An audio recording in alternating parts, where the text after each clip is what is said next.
El sueño de un hombre ridículo. Fyodor Dostoyevsky. Soy una persona ridícula. Ahora me llaman loco. Eso sería un ascenso si no fuera porque sigo siendo tan ridículo a sus ojos como antes. Pero ahora no me resiento. Todos me son queridos ahora, incluso para mí, incluso cuando se ríen de mí. Y de hecho, es justo entonces cuando son especialmente queridos para mí. Podría unirme a su risa, no exactamente de mí mismo, sino por cariño hacia ellos, si no me sintiera tan triste al mirarlos. Triste porque ellos no conocen la verdad y yo sí la conozco. Oh, cuán difícil es ser el único que conoce la verdad. Pero ellos no lo entenderán. No, no la entenderán. En el pasado solía sentirme miserable por parecer ridículo. No parecer, sino ser. Siempre he sido ridículo. Y lo he sabido quizás desde la hora en que nací. Quizás desde que tenía 7 años sabía que era ridículo. Después fui a la escuela, estudié en la universidad y saben, cuanto más aprendía, más comprendía completamente que era ridículo. Así que al final parecía como si todas las ciencias que estudié en la universidad existieran solo para probar y hacer evidente para mí que a mi medida profundizaba en ellas que era ridículo. Era lo mismo con la vida que con la ciencia. Con cada año la misma conciencia de la ridícula figura que cortaba en cada relación crecía y se fortalecía. Todos siempre se reían de mí, pero ninguno de ellos sabía o sospechaba que si había un hombre en la tierra que mejor que nadie sabía que yo era absurdo. Todos siempre se reían de mí, pero ninguno de ellos sabía o sospechaba que si había un hombre en la tierra que mejor que nadie sabía que yo era absurdo. Era yo mismo, y lo que más me resentía era que ellos no lo supieran. Pero eso fue mi propia culpa. Era tan orgulloso que nada habría inducido jamás a contárselo a nadie. Este orgullo creció en mí con los años, y si hubiera ocurrido que me permitiera confesarle a alguien que era ridículo, creo que esa misma noche me habría volado los sesos. Oh, cómo sufrí en mi juventud temprana por el miedo de que pudiera ceder y confesárselo a mis compañeros de escuela. Pero desde que llegué a la edad adulta, por alguna razón desconocida, me he calmado, aunque me di cuenta de mi terrible característica más completamente cada año. Digo desconocida porque hasta el día de hoy no puedo decir por qué fue. Quizás se debió a la terrible miseria que estaba creciendo en mi alma, por algo que era de más consecuencia que cualquier otra cosa sobre mí. Ese algo era la convicción que se había apoderado de mí, de que nada en el mundo importaba. Ya había tenido una idea de ello, pero la plena realización llegó el año pasado casi de repente. De repente sentí que me daba igual que el mundo existiera, o que nunca hubiera habido nada en absoluto. Empecé a sentir con todo mi ser que no existía nada. Al principio pensé que muchas cosas habían existido en el pasado, pero luego adiviné que tampoco había nacido, pero luego adiviné que tampoco había nada en el pasado, sino que solo había aparecido así por alguna razón. Poco a poco adiviné que tampoco habría nada en el futuro. Entonces dejé de enojarme con la gente y casi dejé de notarlos. De hecho, esto se mostró incluso en las pequeñas nimiedades.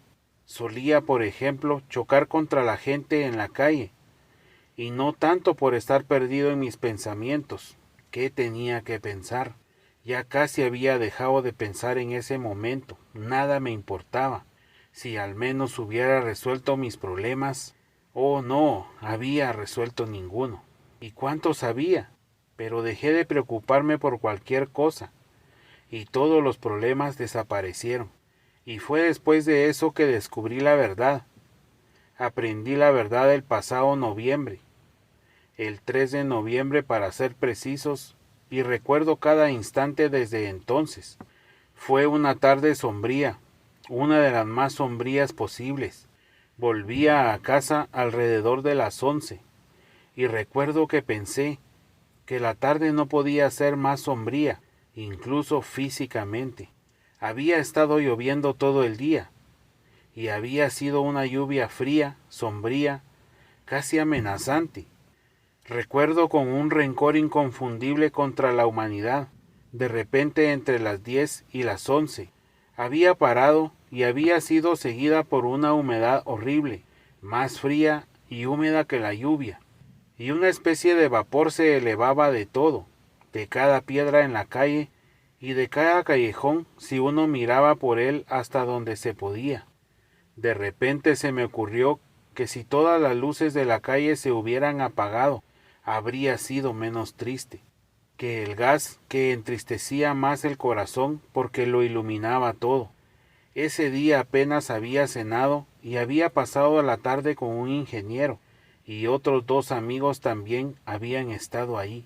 Me senté en silencio, creo que los aburrí. Hablaron de algo emocionante y de repente se emocionaron por ello, pero en realidad no les importaba. Podía verlo y solo fingían estar emocionados. De repente se lo dije. Amigos, les dije, ¿realmente no les importa de una manera u otra? No se ofendieron, pero se rieron de mí. Eso fue porque hablé sin ningún tono de reproche, simplemente porque no me importaba. Vieron que no lo hacía y les divirtió. Mientras pensaba en las lámparas de gas en la calle, levanté la vista hacia el cielo. El cielo estaba horriblemente oscuro, pero se podía ver claramente nubes desgarradas, y entre ellas parches negros insondables. De repente noté en uno de estos parches una estrella, y comencé a observarla intensamente. Eso fue porque esa estrella me había dado una idea. Decidí privarme esa noche. Lo había decidido firmemente 2 meses antes, y aunque era pobre, ese mismo día compré un espléndido revólver y lo cargué. Pero habían pasado 2 meses y todavía estaba en mi cajón. Estaba tan indiferente que quería reprochar un momento en él que no lo estuviera. ¿Por qué? No lo sé. Y así, durante 2 meses cada noche que llegaba a casa, pensaba en dispararme. Estaba esperando el momento adecuado. Y ahora esta estrella me dio un pensamiento. Decidí que ciertamente sería esa noche. ¿Y por qué la estrella me dio la idea? No lo sé. Y justo cuando estaba mirando al cielo, esta niña me tomó del codo. La calle estaba vacía y apenas se veía a alguien. Un cochero dormía a lo lejos en su carruaje. Era una niña de 8 años con un pañuelo en la cabeza, vestida solo con un miserable vestidito, todo empapado por la lluvia, pero noté sus zapatos rotos y mojados, y ahora los recuerdo. Me llamaron la atención en particular. De repente me tiró del codo y me llamó. No estaba llorando, pero gritaba espasmódicamente unas palabras que no podía pronunciar correctamente, porque temblaba y se estremecía toda. Estaba aterrorizada por algo y seguía gritando. Mamá, mamá. Me volví hacia ella, no dije una palabra y seguí adelante. Pero ella corrió tirando de mí, y había ese tono en su voz que en los niños asustados significa desesperación.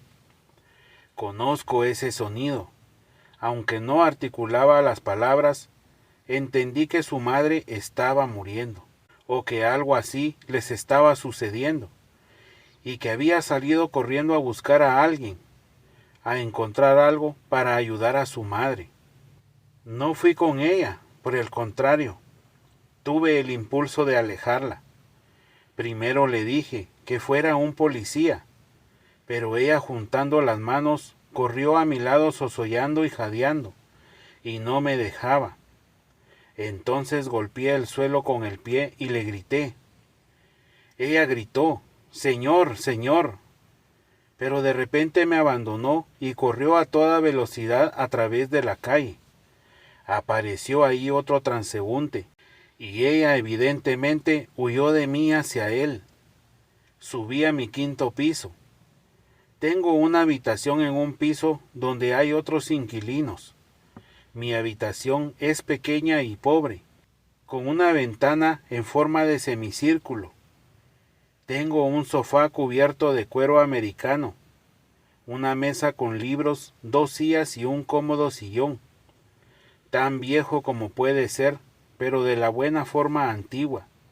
Me senté, encendí la vela y comencé a pensar.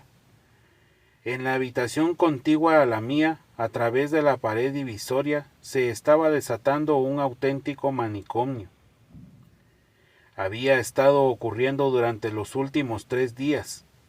Ahí vivía un capitán retirado y tenía media docena de visitantes, caballeros de dudosa reputación, bebiendo vodka y jugando a las viejas cartas. La noche anterior había habido una pelea, y sé que 2 de ellos habían estado arrastrándose mutuamente por el cabello durante mucho tiempo. La casera quería quejarse, pero estaba aterrorizada por el capitán. Solo había visto otro inquilino en el piso, una delgada señora regimental en visita a San Petersburgo, con 3 niños pequeños que se habían enfermado desde que llegaron a la vivienda. Tanto ella como sus hijos tenían un miedo mortal al capitán y hacían temblando y persignándole toda la noche. Y el niño más pequeño tuvo una especie de ataque por el miedo. Ese capitán, sé de hecho a veces detiene a la gente en el prospecto y pide limosna. No lo aceptan en el servicio, pero lo extraño es que todo este mes que el capitán ha estado aquí, su comportamiento no me ha causado ninguna molestia. Por supuesto, he intentado evitar su conocimiento desde el principio, y él también se aburrió de mí desde el principio. Pero no me importa cuánto griten al otro lado de la partición, ni cuántos estén allí. Me quedo despierto toda la noche y los olvido tan completamente que ni siquiera los oigo. Me quedo despierto hasta el amanecer y he estado así durante el último año. Me siento toda la noche en mi sillón, cerca de la mesa sin hacer nada. Solo leo de día, me siento ni siquiera pienso. Las ideas de algún tipo vagan por mi mente y las dejo ir y venir a su antojo. Se quema toda una vela cada noche. Me senté tranquilamente en la mesa, saqué el revólver y lo puse delante de mí. Cuando lo puse me pregunté, ¿es así? Y respondí con total convicción, lo es. Es decir, me dispararé. Sabía que me dispararía esa noche con certeza, pero cuánto más seguiría sentado en la mesa no lo sabía. Y sin duda me habría disparado si no hubiera sido por esa niña. Verás, aunque nada me importaba, podía sentir dolor. Por ejemplo, si alguien me hubiera pinchado, me habría dolido. Era lo mismo moralmente. Si hubiera ocurrido algo muy patético, habría sentido lástima, tal como solía hacerlo en los viejos tiempos cuando había cosas en la vida que me importaban. Sentí lástima esa tarde. Ciertamente habría ayudado a un niño. Entonces, ¿por qué no había ayudado a la niña? Por una idea que se me ocurrió en ese momento. Cuando ella me amaba y tiraba de mí, de repente surgió ante mí una pregunta y pude resolverla. Me molestaba la reflexión de que si iba a acabar conmigo esa misma noche, nada en la vida debía haberme importado, porque de repente no sentí un extraño pinchazo, completamente incongruente con mi posición. Realmente no sé cómo transmitir mejor mi sensación fugaz en ese momento. Pero la sensación persistió en casa cuando estaba sentado en la mesa, y estaba muy irritado como no lo había estado durante mucho tiempo. Una reflexión siguió a otra. Vi claramente que mientras aún fuera un ser humano y no nada, Estaba vivo, y por lo tanto podía sufrir, enojarme y sentir vergüenza por mis acciones. Así sea. Pero si voy a privarme, digamos en 2 horas, ¿qué me importa la niña? ¿Y qué tengo que ver yo con la vergüenza o cualquier otra cosa en el mundo? Me convertiré en nada, absolutamente en nada. Y puede ser realmente cierto que la conciencia de que dejaré de existir completamente e inmediatamente, y por lo tanto todo lo demás dejará de existir, no afecta a lo más mínimo mi sentimiento de lástima por el niño, ni el sentimiento de vergüenza después de una acción despreciable. Golpeé y grité a la desdichada niña como para decir, no solo no siento lástima, sino que incluso si me comporto de manera inhumana y despreciable, soy libre de hacerlo, porque en 2 horas todo se extinguirá. ¿Crees que por eso grité? Ahora estoy casi convencido de ello. Me parecía claro que la vida y el mundo dependían de alguna manera de mí ahora. Casi puedo decir que el mundo ahora parecía creado solo para mí. Si me disparaba, el mundo dejaría de existir, al menos para mí. No digo nada de que probablemente nada existirá para nadie cuando me haya ido, y que tan pronto como mi conciencia se extinga, todo el mundo también desaparecerá y se volverá vacío como un fantasma, como un mero apéndice de una conciencia, porque posiblemente todo este mundo y todas estas personas solo sean yo mismo. Recuerdo que mientras estaba sentado y reflexionaba, giré todas estas preguntas que se agolpaban una tras otra de manera completamente distinta, y pensé en algo completamente nuevo. Por ejemplo, una extraña reflexión me ocurrió de repente, que si hubiera vivido antes en la Luna o en Marte, y ahí hubiera cometido la acción más vergonzosa y deshonrosa, y hubiera sido puesto en tal vergüenza e ignominia como solo se puede concebir y realizar en sueños, en pesadillas, y si encontrándome después en la Tierra podría retener el recuerdo de lo que había hecho en otro planeta, y al mismo tiempo supiera que nunca, bajo ninguna circunstancia, volvería ahí entonces. Mirando desde la Tierra a la Luna, ¿me importaría o no? ¿Sentiría vergüenza por esa acción o no? Esas eran preguntas ociosas y superfluas porque el revólver ya estaba ante mí y sabía en cada fibra de mi ser que iba a suceder con certeza, pero me emocionaron y me enfurecí. No podía privarme ahora sin haber resuelto algo primero. En resumen, la niña me había salvado, porque pospuse mi disparo por el bien de estas preguntas. Mientras tanto, el clamor había comenzado a disminuir en la habitación del capitán. Habían terminado su juego, se estaban acomodando para dormir, y mientras tanto gruñían y terminaban perezosamente sus disputas. En ese momento, de repente me quedé dormido en mi silla en la mesa, algo que nunca me había sucedido antes. Me quedé dormido sin darme cuenta. Los sueños, como todos sabemos, son cosas muy extrañas. Algunas partes se presentan con una vividez aterradora, con detalles elaborados con el macabro minucioso de una joya, mientras que otras se recorren, por así decirlo, sin notarlas en absoluto, como por ejemplo a través del espacio y del tiempo. Los sueños parecen ser impulsados no por la razón, sino por el deseo, no por la cabeza, sino por el corazón. Y sin embargo, qué trucos tan complicados ha jugado a veces mi razón en los sueños. Qué cosas completamente incomprensibles le suceden. Por ejemplo, mi hermano murió hace 5 años. A veces sueño con él. Participa en mis asuntos y estamos muy interesados. Y sin embargo, durante todo mi sueño sé y recuerdo perfectamente que mi hermano está muerto y enterrado. ¿Cómo es que no me sorprende que aunque esté muerto esté aquí a mi lado y trabajando conmigo? ¿Por qué mi razón lo acepta completamente? Pero basta, comenzaré a hablar sobre mi sueño.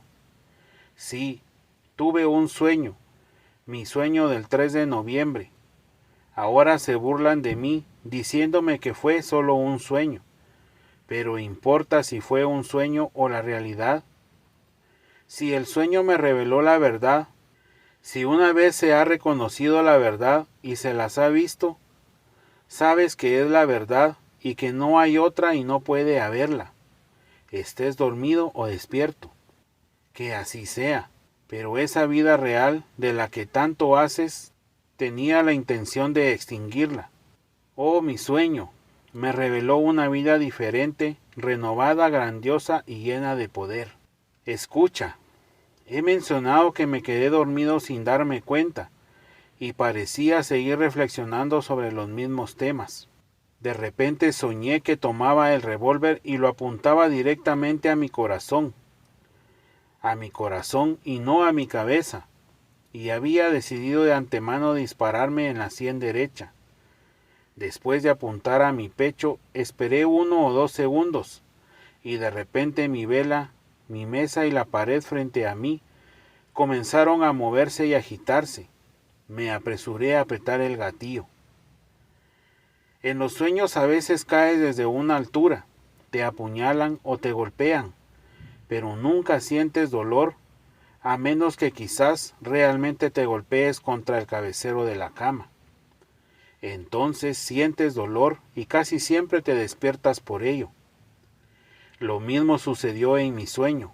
No sentí ningún dolor, pero parecía como si con mi disparo todo dentro de mí se sacudiera y todo se oscureciera repentinamente, y se volvió horriblemente negro a mi alrededor. Parecía estar cegado y entumecido, y estaba acostado sobre algo duro, estirado boca arriba. No veía nada, y no podía hacer el más mínimo movimiento. La gente caminaba y gritaba a mi alrededor. El capitán bramaba, la casera chillaba y de repente otro descanso, y me llevaban en un ataúd cerrado. Y sentí como el ataúd se sacudía y reflexioné, y por primera vez me golpeó la idea de que estaba muerto, completamente muerto. Lo sabía y no tenía dudas al respecto, no podía ver ni moverme, y sin embargo sentía y reflexionaba, pero pronto me reconcilié con la situación, y como uno suele hacer en un sueño, acepté los hechos sin discutirlos. Y ahora estaba enterrado en la tierra, todos se fueron. Me quedé solo, completamente solo. No me moví. Siempre que antes había imaginado estar enterrado, la única sensación que asociaba con la tumba era la humedad y frío. Así que ahora sentí que estaba muy frío, especialmente en las puntas de los dedos de los pies, pero no sentí nada más. Yacía quieto. Curiosamente, no esperaba nada, aceptando sin disputa que un muerto no tiene nada que esperar. Pero estaba húmedo. No sé cuánto tiempo pasó, si 1 hora, varios días o muchos días, pero de repente una gota de agua cayó sobre mi ojo izquierdo cerrado, abriéndose camino a través de la tapa del ataúd. 1 minuto después le siguió una segunda. Luego 1 minuto después una tercera, y así sucesivamente, regularmente cada minuto. Hubo un repentino destello de profunda indignación en mi corazón, y de repente sentí un dolor físico en él. Esa es mi herida, pensé. Esa es la bala. Y gota tras gota, cada minuto seguía cayendo sobre mi párpado cerrado, y de repente, no con mi voz, sino con todo mi ser, llamé al poder responsable de todo lo que me estaba sucediendo. Quien quiera que seas, si existes, y si algo más racional que lo que está sucediendo aquí es posible, permite que sea aquí ahora. Pero si te estás vengando de mí por mi absurdo acto de privarme, con la fealdad y la absurdidad de la existencia posterior, Entonces déjame decirte que ninguna tortura podría igualar el desprecio que seguiré sintiendo en silencio, aunque mi martirio dure 1.000.000 de años. Hice este llamamiento y guardé silencio. Hubo 1 minuto completo de silencio ininterrumpido y de nuevo cayó otra gota. Pero supe con una certeza infinita e inquebrantable que todo cambiaría inmediatamente. Y he aquí que mi tumba de repente se rasgó, es decir, no sé si fue abierta o excavada, pero fui atrapado por algún ser oscuro y desconocido y nos encontramos en el espacio. De repente recuperé la vista, era la medianoche, y nunca había habido tal oscuridad. Volábamos por el espacio, lejos de la tierra. No cuestioné al ser que me llevaba. Estaba orgulloso y esperaba. Me aseguré de que no tenía miedo y estaba emocionado con éxtasis ante la idea que no tenía miedo. No sé cuánto tiempo estuvimos volando. No puedo imaginarlo. Sucedió como siempre sucede en los sueños cuando saltas sobre el espacio y el tiempo, y las leyes del pensamiento y la existencia, y solo te detienes en los puntos por los que anhela el corazón. Recuerdo que de repente vi en la oscuridad una estrella. ¿Es esa Sirio?, pregunté impulsivamente, aunque no había tenido la intención de hacer preguntas. No, esa es la estrella que viste entre las nubes cuando volvías a casa, respondió el ser que me llevaba. Sabía que tenía algo parecido a un rostro humano. Curiosamente, no me gustaba ese ser. De hecho, sentía una intensa aversión por él. Yo había esperado la completa inexistencia, y por eso me había disparado en el corazón. Y aquí estaba en manos de una criatura no humana, por supuesto, pero aún viviente y existente.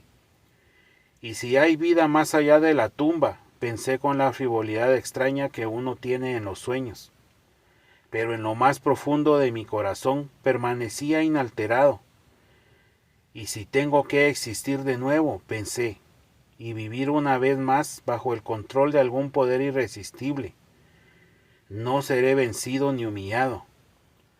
Sabes que tengo miedo de ti y me desprecio por eso, le dije de repente a mi compañero, incapaz de abstenerme de la humillante pregunta que implicaba una confesión. Y sintiendo mi humillación clavarse en mi corazón como un alfiler, él no respondió a mi pregunta, pero de repente sentí que ni siquiera me despreciaba, sino que se reía de mí y no sentía compasión por mí, y que nuestro viaje tenía un objeto desconocido y misterioso que me concernía solo a mí. El miedo crecía en mi corazón, algo se comunicaba mudamente y dolorosamente conmigo desde mi silencioso compañero, y se impregnaba en todo mi ser. Volábamos a través del espacio oscuro y desconocido. Había perdido de vista desde hacía algún tiempo las constelaciones familiares para mis ojos. Sabía que había estrellas en los espacios celestiales, cuya luz tardaba miles o millones de años en llegar a la Tierra. Quizá ya estábamos volando a través de esos espacios. Esperaba algo con una angustia terrible que torturaba mi corazón, y de repente me emocionó un sentimiento familiar que me conmovió hasta lo más profundo. De repente vi nuestro sol. Sabía que no podía ser nuestro sol, que daba vida a nuestra tierra, y que estábamos a una distancia infinita de nuestro sol. Pero, por alguna razón, sabía en todo mi ser que era un sol exactamente como el nuestro, una réplica del mismo. Un dulce y emocionante sentimiento resonó con éxtasis en mi corazón. El poder afín de la misma luz que me había dado luz hizo eco en mi corazón y lo despertó, y tuve una sensación de vida. La antigua vida del pasado por primera vez desde que había estado en la tumba. Pero, si eso es el sol, si es exactamente el mismo que nuestro sol, grité, ¿dónde está la tierra? y mi compañero señaló una estrella que parpadeaba en la distancia con una luz esmeralda. Volábamos directamente hacia ella. ¿Y son posibles tales repeticiones en el universo? ¿Puede ser esta ley de la naturaleza? Y si eso es una tierra ahí, puede ser exactamente la misma tierra que la nuestra, exactamente igual. Tan pobre, tan infeliz pero preciosa y amada para siempre, despertando en los hijos más ingratos el mismo amor punzante por ella que sentimos por nuestra tierra. Grité, sacudido por un amor extático e irresistible por la antigua y familiar tierra que había dejado, la imagen de la pobre niña a la que había rechazado cuando cruzó por mi mente. Lo verás todo, respondió mi compañero, y había un tono de tristeza en su voz. Pero nos acercamos rápidamente al planeta. Estaba creciendo ante mis ojos, ya podía distinguir el océano, el contorno de Europa, y de repente un sentimiento de una gran y santa envidia se encendió en mi corazón. ¿Cómo puede repetirse y para qué? Yo amo y solo puedo amar esa tierra que he dejado, manchada con mi sangre, cuando en mi ingratitud apagué mi vida con una bala en mi corazón. Pero nunca, nunca dejaré de amar a esa tierra, y quizá en la misma noche en que me separé de ella, la amé más que nunca. Hay sufrimiento en esta nueva tierra. En nuestra tierra solo podemos amar un sufrimiento y a través del sufrimiento. No podemos amar de otra manera y no conocemos otro tipo de amor. Quiero sufrimiento para poder amar. Anhelo, tengo sed en este mismo instante de besar con lágrimas la tierra que he dejado. Y no quiero, no aceptaré la vida en ninguna otra. Pero mi compañero ya me había dejado. De repente, sin darme cuenta, me encontré en otra tierra, bajo la brillante luz de un día soleado, hermosa como el paraíso. Creo que estaba parado en alguna de las islas que forman en nuestro globo el archipiélago griego, o en la costa del continente frente a ese archipiélago. Oh, todo era exactamente como nosotros, solo que todo parecía tener un resplandor festivo, el esplendor de algún gran y santo triunfo alcanzado al fin.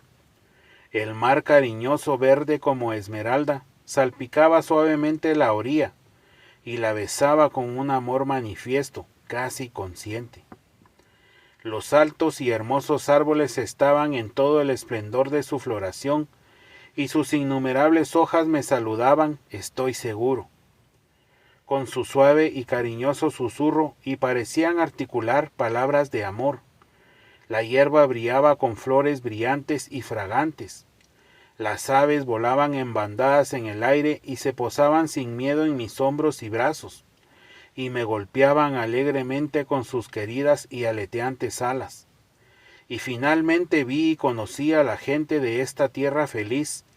Ellos vinieron a mí por sí mismos, me rodearon, me besaron, los hijos del sol, los hijos de su sol. Oh, cuán hermosos eran. Nunca había visto en nuestra propia tierra tanta belleza en la humanidad. Solo quizás en nuestros niños, en sus primeros años, se podía encontrar un reflejo remoto y débil de esta belleza. Los ojos de esta gente feliz brillaban con un brillo claro. Sus ojos estaban radiantes con la luz de la razón y la plenitud de una serenidad que viene del entendimiento perfecto. Pero esos rostros eran alegres. En sus palabras y voces había un tono de alegría infantil. Oh, desde el primer momento, desde la primera mirada, lo entendí todo. Era la tierra sin mancha por la caída. En ella vivían personas que no habían pecado. Vivían justo en el paraíso, como aquel en el que, según todas las leyendas de la humanidad, nuestros primeros padres vivieron antes de pecar. La única diferencia era que toda esta tierra era el mismo paraíso. Esta gente, riendo alegremente, se apiñó a mi alrededor y me acarició. Me llevaron a su casa con ellos y cada uno de ellos trató de tranquilizarme. No me hicieron preguntas, pero parecían saberlo todo sin preguntar y querían apresurarse a borrar los signos de sufrimiento de mi rostro, concediendo que solo fue un sueño y sin embargo, la sensación del amor de esas personas inocentes y hermosas me ha quedado para siempre, y siento como si su amor todavía estuviera fluyendo hacia mí desde allí. Los he visto yo mismo, los he conocido y me he convencido. Los amé, sufrí por ellos después, entendí de inmediato incluso en ese momento que en muchas cosas no podía entenderlos en absoluto, como un ruso progresista y despreciable de San Petersburgo. Me pareció inexplicable que sabiendo tanto no tuvieran, por ejemplo, una ciencia como la nuestra. Pero pronto me di cuenta de que su conocimiento se obtenía y fomentaba por intuiciones diferentes a la de nosotros en la Tierra, y que sus apariciones también eran completamente diferentes. No deseaban nada y estaban en paz, no aspiraban a conocer la vida como nosotros aspiramos a entenderla, porque sus vidas estaban llenas. Pero su conocimiento era más alto y profundo que el nuestro, porque nuestra ciencia busca explicar qué es la vida. Aspira a entenderla para enseñar a otros cómo amar, mientras que ellos sin ciencia sabían cómo vivir y eso lo entendí, pero no pude entender su conocimiento. Me mostraron sus árboles y no pude comprender el intenso amor con que ellos los miraban. Era como si estuvieran hablando con criaturas como ellos mismos, y tal vez no me equivoque si digo que conversaban con ellos. Sí, habían encontrado su lenguaje, y estoy convencido de que los árboles los entendían. Miraban toda la naturaleza de esa manera, a los animales que vivían en paz con ellos y no los atacaban, sino que los amaban conquistados por su amor. Señalaron las estrellas y me dijeron algo sobre ellas que no pude entender, pero estoy convencido que de alguna manera estaban en contacto con las estrellas, no solo en pensamiento, sino por algún canal vivo. Oh, estas personas no insistieron en tratar de hacerme entender. Me amaron sin eso, pero yo sabía que nunca me entenderían, así que apenas les hablé de nuestra tierra. Solo besé en su presencia la tierra en la que vivían y adoré mudamente a ellos mismos. Y ellos mismos vieron eso y me dejaron adorarlos sin avergonzarse de mi adoración, porque ellos mismos amaban mucho. No se sentían infelices por mi culpa cuando a veces besaba sus pies con mis lágrimas, consciente con alegría del amor con el que responderían al mío. A veces me preguntaba con asombro cómo era posible que nunca ofendieran a una criatura como yo, y nunca despertarán en mí un sentimiento de celos o envidia. A menudo me preguntaba cómo podía ser que un fanfarrón y mentiroso como era nunca les hablaba de lo que sabía, de lo cual por supuesto ellos no tenían ni idea, que nunca me sentí tentado a hacerlo por un deseo de asombrarlos o incluso de beneficiarlos.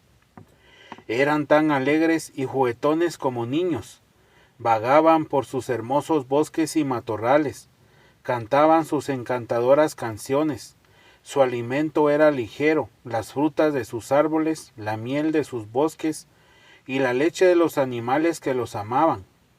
El trabajo que hacían por la comida y el vestido era breve y no laborioso. Amaban y engendraban hijos, pero nunca noté en ellos el impulso de esa cruel sensualidad que supera a casi todos los hombres en esta tierra, a todos y cada uno, y es la fuente de casi todos los pecados de la humanidad en la tierra. Se regocijaban a todos y cada uno, y es la fuente de casi todos los pecados de la humanidad en la tierra. Se regocijaban por la llegada de los niños como seres nuevos para compartir su felicidad. No había peleas ni celos entre ellos, y ni siquiera sabían lo que esas palabras significaban. Sus hijos eran los hijos de todos, porque todos formaban una sola familia. Apenas había enfermedades entre ellos, aunque sí había muerte. Pero sus ancianos morían en paz como si se durmieran, dando bendiciones y sonrisas a los que los rodeaban para despedirse por última vez, con sonrisas brillantes y encantadoras.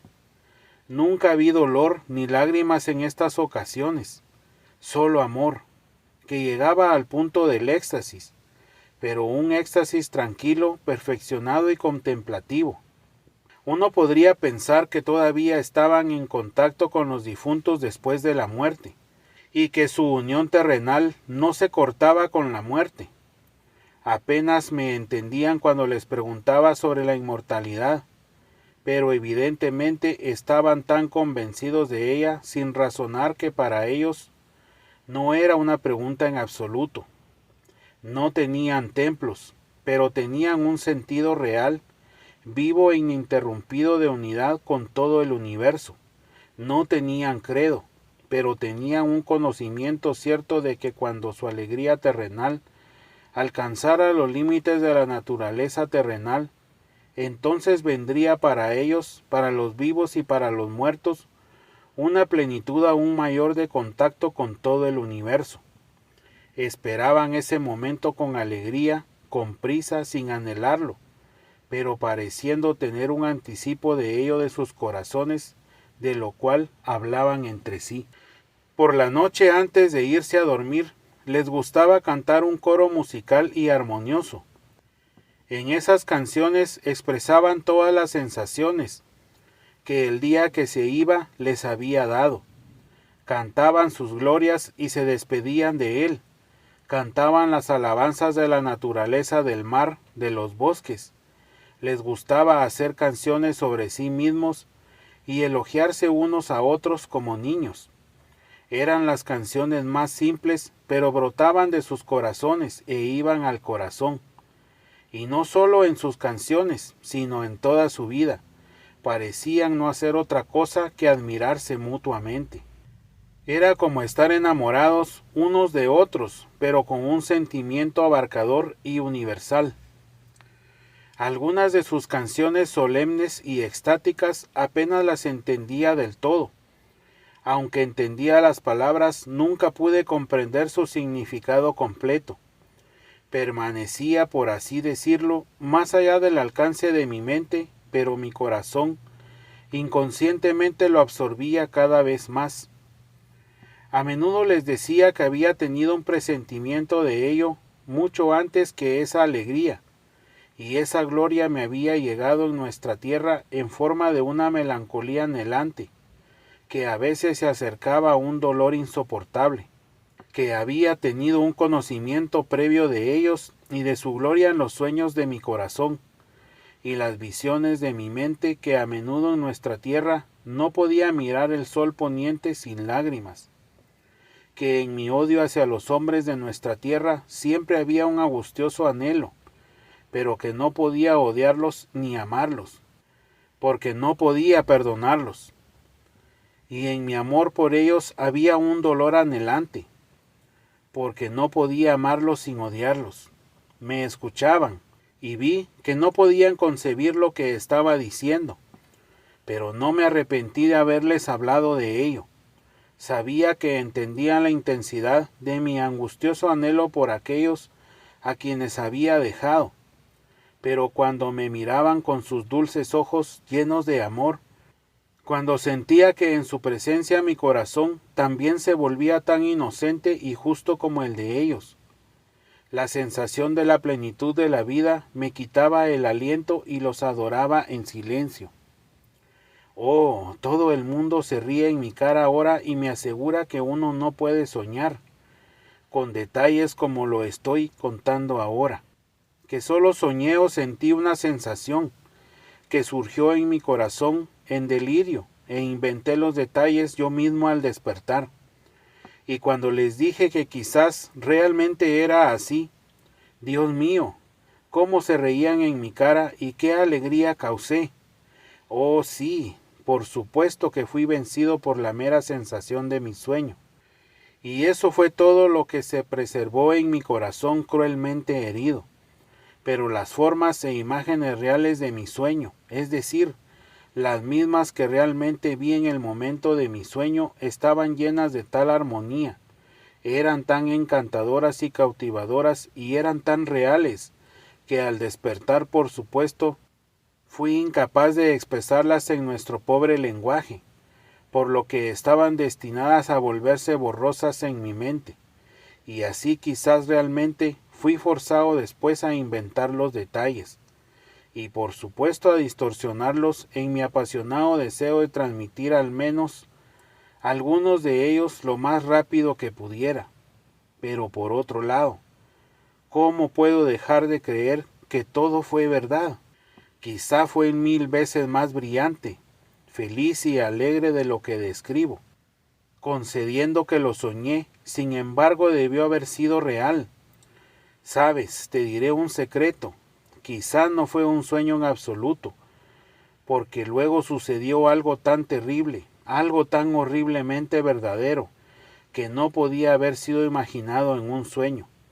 Mi corazón podría haber sido originado en el sueño, pero mi corazón solo habría sido capaz de originar el terrible acontecimiento que sucedió después. ¿Cómo podía haberlo inventado o imaginado, yo solo en mi sueño? ¿Podría mi pequeño corazón y mi mente frívola y trivial haber llegado a tal revelación de la verdad? Oh, juzguen por ustedes mismos. Hasta ahora lo he ocultado, pero ahora diré la verdad. El hecho es que yo los corrompí a todos. Sí, terminó con que los corrompí a todos.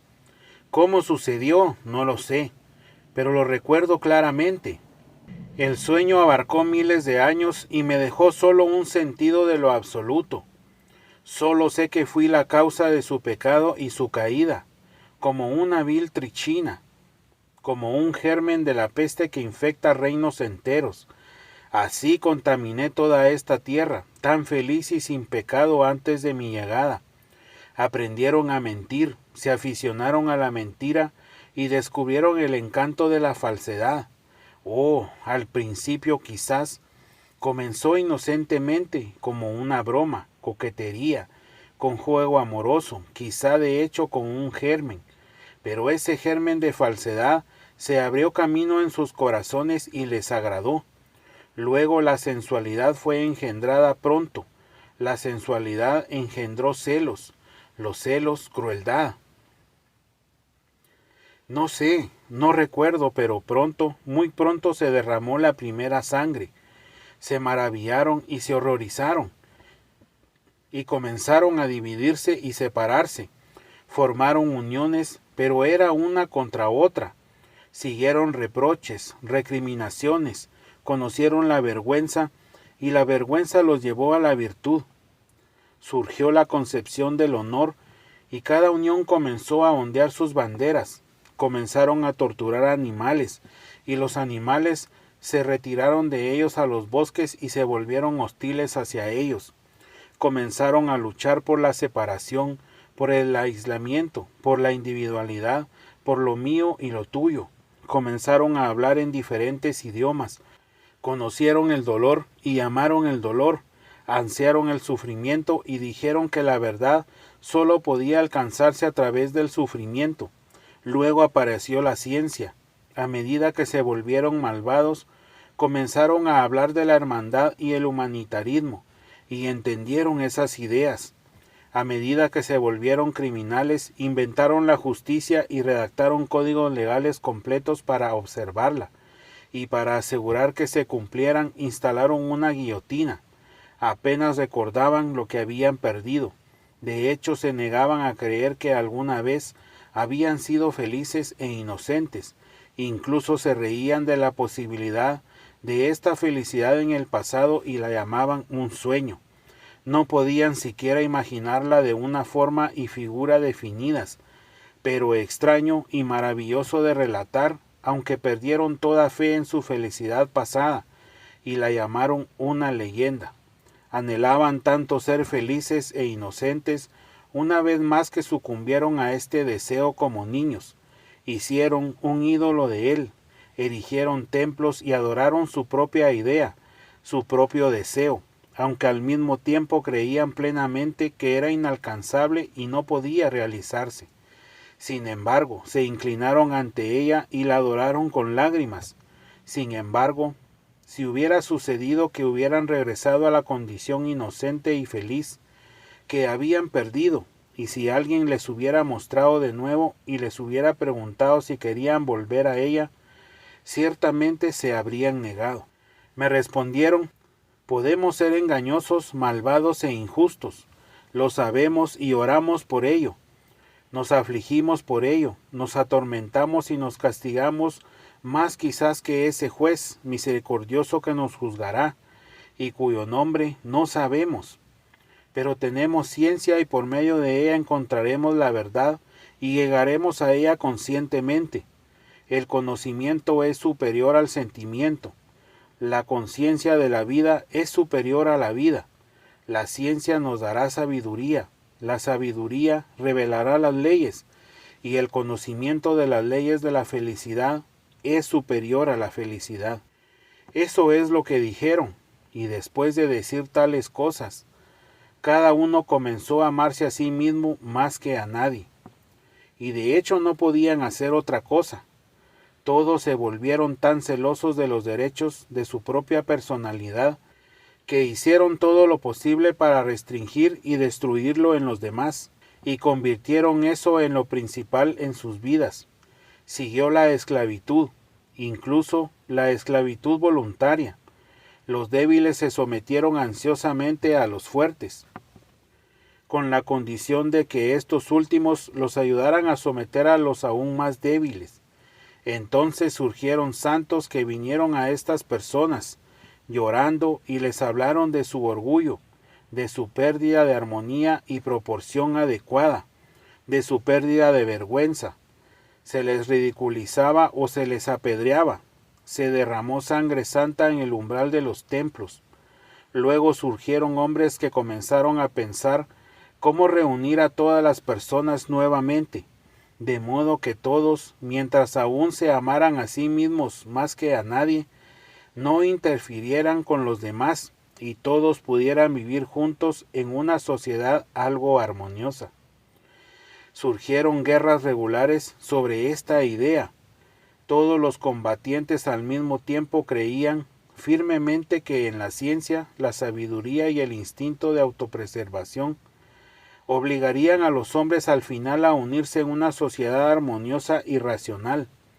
Y así, mientras tanto, para acelerar las cosas, los sabios se esforzaron por exterminar lo más rápido posible a todos los que no eran sabios y no entendían su idea, para que estos últimos no impidieran su triunfo. Pero el instinto de autopreservación se debilitó rápidamente. Surgieron hombres altivos y sensuales que exigían todo o nada. Para obtener todo recurrieron al crimen y, si no tenían éxito, a la privación de sí mismos. Surgieron religiones con un culto de la no existencia y la autodestrucción por el bien de la paz eterna de la aniquilación. Al final estas personas se cansaron de su trabajo sin sentido y aparecieron signos de sufrimiento en sus rostros, y luego proclamaron que el sufrimiento era una belleza, porque sólo en el sufrimiento había significado. Glorificaron el sufrimiento en sus canciones. Me movía entre ellos, retorciéndome las manos y orando por ellos, pero los amaba quizás más que en los viejos tiempos, cuando no había sufrimiento en sus rostros y cuando eran inocentes y tan encantadores. Amaba la tierra que habían contaminado, incluso más que cuando había sido un paraíso, si solo porque había llegado el dolor a ella. Ay, siempre amé el dolor y la tribulación, pero solo para mí, pero lloraba por ellos, compadeciéndolos. Extendí mis manos hacia ellos en desesperación, culpándome, maldiciéndome y despreciándome. Les dije que todo esto era obra mía, solo mía, que fui yo quien les trajo corrupción, contaminación y falsedad. Les supliqué que me crucificaran, les enseñé cómo hacer una cruz. No tenía la fuerza, pero quería destruir a manos de ellos. Anhelaba el sufrimiento. Deseaba que mi sangre se drenara hasta la última gota en estas agonías, pero solo se rieron de mí y finalmente comenzaron a considerarme loco. Me justificaron. Declararon que solo había conseguido lo que ellos mismos querían y que todo lo que ahora existía no podría haber sido de otra manera. Al final me declararon que me estaba volviendo peligroso y que me encerrarían en un manicomio si no me callaba. Entonces un dolor tan grande se apoderó de mi alma que mi corazón se retorció y sentí como si me estuviera muriendo, y entonces desperté. Era de mañana, es decir, todavía no era de día, pero eran alrededor de las 6 en punto. Me desperté en el mismo sillón. Mi vela se había consumido. Todos dormían en la habitación del capitán, y había un silencio a mi alrededor, raro en nuestro apartamento. Lo primero que hice fue levantarme asombrado. Nunca me había pasado algo así antes, ni siquiera en el más mínimo detalle, nunca. Por ejemplo, me había quedado dormido así en mi sillón, mientras estaba de pie y volvía en mí. De repente vi mi revólver cargado, listo, pero al instante lo aparté. Oh, ahora vida, levanté mis manos y llamé a la verdad eterna, no con palabras sino con lágrimas. Un éxtasis inmenso inundó mi alma. Sí, vida y difundir las buenas nuevas. Oh, en ese momento decidí difundir las nuevas y lo resolví, por supuesto, para toda mi vida. Voy a difundir las nuevas. Quiero difundir las nuevas. ¿De qué? De la verdad, porque la he visto con mis propios ojos, la he visto en toda su gloria, y desde entonces he estado predicando. Además, amo a todos los que se ríen de mí más que cualquier otro, porque es así, no lo sé y no puedo explicarlo, pero así es. Me dicen que soy un vago y confuso. Y si soy vago y confuso ahora, ¿qué seré más adelante? ¿Qué seré más adelante? Es cierto, soy vago y confuso, y quizá a medida que pase el tiempo lo sea más. Y por supuesto, cometeré muchos errores antes de descubrir cómo predicar, es decir, descubrir qué palabras decir, qué cosas hacer, porque es una tarea muy difícil. Veo todo esto tan claro como la luz del día. Pero escuchen, ¿quién no comete errores? Y sin embargo, no todos se dirigen hacia el mismo objetivo. Todos se esfuerzan en la misma dirección de todos modos, desde el sabio hasta el ladrón más bajo, solo porque son diferentes caminos. Es una vieja verdad, pero esto es lo nuevo. No puedo equivocarme mucho, porque he visto la verdad, la he visto y sé que las personas pueden ser hermosas y felices sin perder la capacidad de vivir en la tierra. No quiero ni puedo creer que el mal sea la condición normal de la humanidad, y es justo esta fe mía de la que se ríen. Pero ¿cómo puedo dejar de creerlo? He visto la verdad. No es como si la hubiera inventado en mi mente, la he visto, y la imagen viva de ella ha llenado mi alma para siempre. La he visto en una perfección tan completa que no puedo creer que sea imposible para las personas tenerla. Entonces, ¿cómo puedo equivocarme? Sin duda cometeré algunos errores y quizá hable en un lenguaje de segunda mano, pero no por mucho tiempo. La imagen viva de lo que vi siempre estará conmigo y siempre me corregirá y guiará. Estoy lleno de coraje y frescura, y seguiré adelante si fuera por 1000 años. ¿Saben? Al principio pensé ocultar el hecho de que los corrompí, pero eso fue un error. Fue mi primer error. Pero la verdad me susurró que estaba mintiendo y me preservó y me corrigió. Pero cómo establecer el paraíso, no lo sé, porque no sé cómo ponerlo en palabras. Después de mi sueño, perdí el dominio de las palabras. Todas las palabras principales, de todos modos las más necesarias, pero no importa, iré y seguiré hablando. No dejaré de hacerlo, porque de todos modos lo he visto con mis propios ojos, aunque no pueda describir lo que vi. Pero los burlones no entienden eso. Fue un sueño. Dicen delirio, alucinación, como si eso significara tanto. Y son tan orgullosos. Un sueño. ¿Qué es un sueño? ¿Y no es nuestra vida en un sueño? Diré más. Supongan que este paraíso nunca llegue a realizarse, pero seguiré predicándolo. Y sin embargo, es tan simple. En un día, en una hora, todo podría organizarse de una vez. Lo principal es amar a los demás como a uno mismo. Eso es lo principal. Y eso es todo. No se necesita nada más. Lo descubrirán de inmediato cómo organizarlo todo. Y sin embargo, es una verdad antigua que se ha contado y recontado 1.000.000.000 de veces, pero no ha formado parte de nuestras vidas. La conciencia de la vida es la más alta que la vida. El conocimiento de las leyes de la felicidad es más alto que la felicidad. Eso es contra lo que uno debe de luchar, y lo haré. Si solo todos lo quieren, se puede organizar de inmediato. Y rastreé a esa niña y seguiré y seguiré. Gracias por escuchar.